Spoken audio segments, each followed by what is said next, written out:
নমস্কার, আমি ঝুমা আর আমার রান্নাবাড়িতে সকলকে জানাই স্বাগত। আজ রবিবার, সকাল এখন ওই 8:30 বাজে। সকালে জলখাবার তৈরি করার জন্য এখন এসছি। আর আজকে সকালে আরেকটু চেষ্টা করলাম যে হেলদি খাবার খাওয়ার জন্য। প্রথমে তো হাফ কাপ চাল নিয়েছি আর 1 কাপ ডাল নিয়েছি। প্রেসার কুকারের মধ্যে সমস্ত কিছু দিয়ে, সবজি দিয়ে আর নুন, কাঁচা তেল আর 2টো লঙ্কা আর অল্প একটু ভাজা মশলা দিয়ে প্রেসার কুকারে সিটি দিয়ে নেব। এখন এই যে আবার বাজারও করে নিয়ে এনেছে চিতি কাঁকড়া, আমার ভীষণ প্রিয় একটা খাবার, আর মাছ। এগুলো তো সব ধুয়ে কেটে পরিষ্কার করে নিয়েছি। এখন বাজে 11:30, আর এই যে কাঁকড়া কেটে বা সমস্ত সবজি মাছ সব কিছু জোগাড় করে নিয়েছি রান্না করার জন্য। প্রথমে তো মাছগুলো ভালোভাবে ভেজে নেব। একটু মাছ কড়া করে না ভাজলে আমাদের ঠিক ভালো লাগে না। যারা কড়া মাছ খেতে ভালোবাসো না তারা একটু নরম করেও ভেজে নিতে পারো।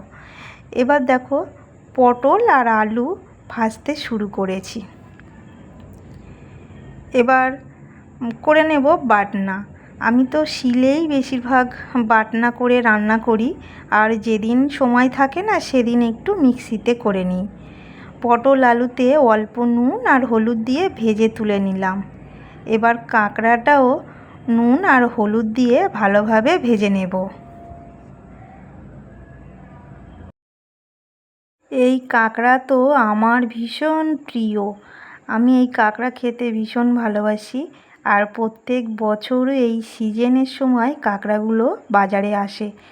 আর মানির বাবা তো এই কাঁকড়া আমি খেতে ভালোবাসি বলে যখনই আসে তখন নিয়ে আসে। কিন্তু এবছর এই প্রথম নিয়ে আসলো। আগে একটু কাজের জন্য বেলায় বাজার করতে যেত, তাই পেতো না। এখন একটু সকালে গিয়েছে বলে কাঁকড়াটা পেয়েছে। এবার তো রান্নাটা করছি। প্রথমে জিরে ফোড়ন দিলাম আর পেঁয়াজ লঙ্কা দিয়ে দিলাম। আমি 2 পিস কাঁকড়া তুলে রাখছি, ভাজা খাবো। ভাজাও খেতে আমার ভীষণ ভালো লাগে। এবার ওই মশলার মধ্যে দিয়ে দিলাম যে আদা রসুন বাটা আর টমেটো দিয়ে ভালোভাবে একটু কষিয়ে নেব। এই কাঁকড়াটা রান্না করব পটল দিয়ে। পটল দিয়ে খেতে খুব সুন্দর লাগে। অন্য তো কুমড়ো কাঁকড়া বা অন্য সবজি দিয়ে করলেও ভালো লাগে, কিন্তু এই চিতি কাঁকড়া পটল দিয়ে রান্না করলে ভীষণই ভালো খেতে হয়। আর এই রান্নাটা আমার দিদি শাশুড়ি আমাকে শিখিয়েছে। উনি তো 2-3 বছর হচ্ছে মারা গেছে, কিন্তু আগে আমাকে এই রান্নাটা শিখিয়েছিল। খেতে কিন্তু ভীষণ ভালো হয়।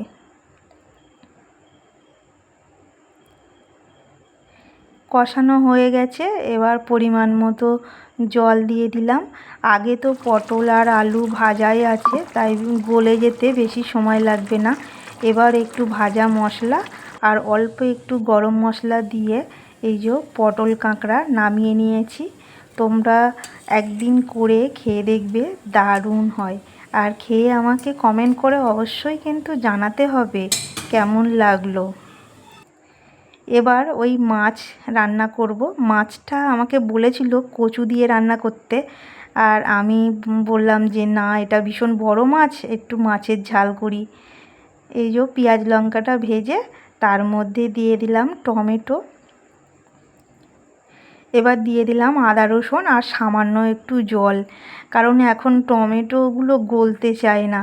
আর টমেটো একটু তো ফ্রিজে ছিল, আরোই গলতে চায় না, তাই জল দিয়ে ভালোভাবে একটু সিদ্ধ করে নিলাম। আর মশলাটাও কষানোর সময় সামান্য একটু জল দিয়ে কষালে বেশ ভালো কষানো হয়। এবার ওই মাছগুলো এই মশলার মধ্যে দিয়ে আর একটু নাড়াচাড়া করে নেব।